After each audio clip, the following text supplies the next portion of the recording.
What is the origin of life? What does death mean? How can we die without regrets? What is the meaning of life?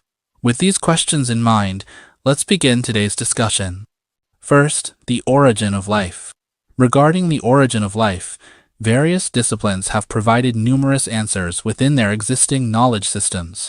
Astronomy tells us that life originated from the universe, and every element in our bodies originated from the Big Bang billions of years ago. From an atomic perspective, each of us is billions of years old. Chemistry tells us that life arose from gradual natural evolution, providing a more detailed description of the process of life's emergence. From simple molecules to organic molecules, from organic molecules to macromolecules, then to the emergence of replicable molecules, RNA, and finally to the formation of primitive cells. Physics tells us that life is a dissipative structure.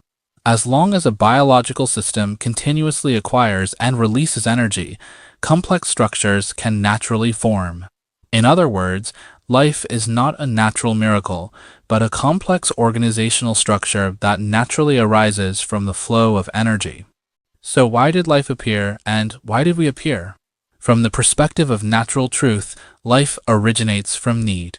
The birth and evolution of all life forms stem from natural needs. The differentiation of life and biodiversity also originate from the need for natural ecological balance. For example, herbivores emerged to balance the overgrowth of weeds, and carnivores emerged to balance the overpopulation of herbivores. The food chain and even the ecological chain follow this law. Second, what does death mean? Death is interpreted differently in different faiths and theoretical systems. Buddhism holds that life has no true end. Death is merely a link in the cycle of reincarnation. All living beings experience the cycle of birth, death, intermediate state, bardo, and rebirth. Taoism views death as returning to one's root. After the physical body perishes, it returns to nature. Some enlightened saints, through cultivation, can transcend the cycle of birth and death and become immortals. Christianity believes that after death, the soul leaves the body to undergo judgment, the outcome of which determines whether the soul enters heaven or hell. Ultimately, at the end of the world, the body will be resurrected. In ancient Greek mythology, after death, the soul has three destinations: Elysium, the destination of heroes and virtuous souls; asphodel fields, the destination of ordinary souls; and Tartarus, the destination of sinners. This has profoundly influenced Christian views. Atheism and modern science view death as the cessation of biological functions. Its characteristics include the cessation of brain activity, metabolism, and consciousness. In the theoretical system of natural truth, death signifies a return of elements and energy. Upon the end of life, through natural degradation or cremation, the body undergoes atomic and molecular level decomposition of over 60 to 70 elements. Large quantities of oxygen, carbon, and hydrogen atoms return to the natural cycle, forming new molecules, cells, tissues, and all things in different cyclical ecosystems. Similarly, energy, with the demise of the biological parasite, returns to the natural energy ecosystem, re-entering the larger energy cycle system in the form of manifest or dark energy, seeking new carriers. Third, what does it mean to die without regrets?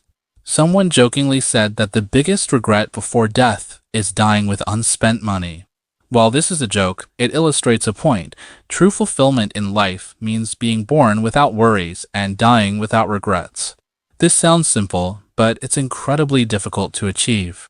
Recently, a research institution conducted a survey of thousands of people nearing the end of their lives.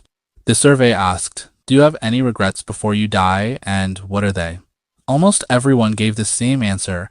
They hadn't experienced many delicious foods, hadn't seen many beautiful sights, hadn't said certain things to certain people, and so on. Therefore, truly dying without regrets means experiencing and cultivating oneself as much as possible within the limited time of one's life. This includes experiencing different cuisines, different cultures, different landscapes, different professions, navigating complex interpersonal relationships, experiencing the warmth and coldness of human nature, and experiencing birth, aging, sickness, and death. Fourth, the meaning of life. Our existence is due to the needs of nature. More specifically, humans are a species that arose to balance the energy of nature. Every person's birth stems from the inherent drive for the reproduction and survival of this species. In fact, this applies not only to humans, but to all species. From a biological perspective, we originate from the union of sperm and egg cells. This union stems from primal desires, which contain the laws of nature and the primal reproductive drive inherent in all life from its very inception. This is, of course, describing the meaning of our existence from the perspective of the entire species. Now, let's look at each individual. What is the meaning of our lives? The meaning of life is experience.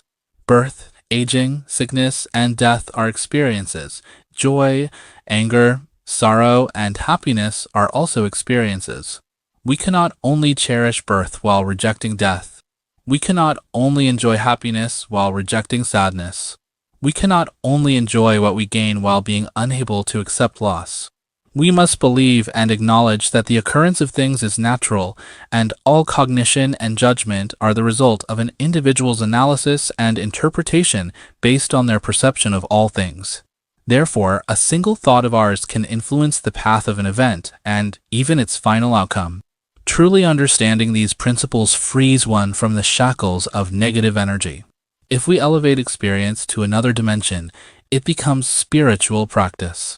Spiritual practice involves reflecting on oneself through experience, discarding negative or unsuitable energies, and absorbing positive or suitable ones, thereby transforming and evolving one's mind and body.